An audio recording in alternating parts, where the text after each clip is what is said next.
साठी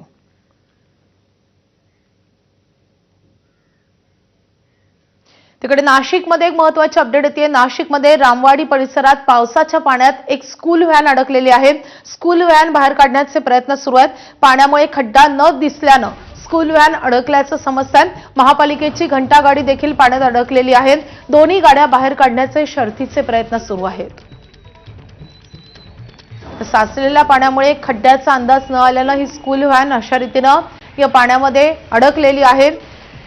त्यासोबतच महापालिकेची कचऱ्याची गाडी देखील याच पाण्यामध्ये अडकल्याची माहिती समजते। या दोन्ही गाड्या बाहेर काढण्याचे सध्या प्रयत्न सुरू आहेत। त्यामुळे नाशिककरांना अशा रीतीनं वेगवेगळ्या समस्यांचा सामना करावा लागतोय। रामवाडी परिसरातली दृश्य आम्ही तुम्हाला दाखवतोय। सखल भागात सगळीकडेच पाणी शिरलेलं आहे आणि या पाण्यामध्ये काही गाड्या आता अडकून पडतायत। स्कूल व्हॅन अडकलेली आहे, त्यामुळे नागरिकांना मोठ्या समस्यांचा सामना करावा लागतोय। एका बाजूला पावसाची संततधार सुरूच आहे, मात्र योग्य नियोजन न केल्यानं आणि त्यासोबतच खड्ड्यांचं साम्राज्य या रस्त्यावर असल्यामुळे अशा प्रकारे नागरिकांना मोठ्या त्रासाचा सामना करावा लागतोय।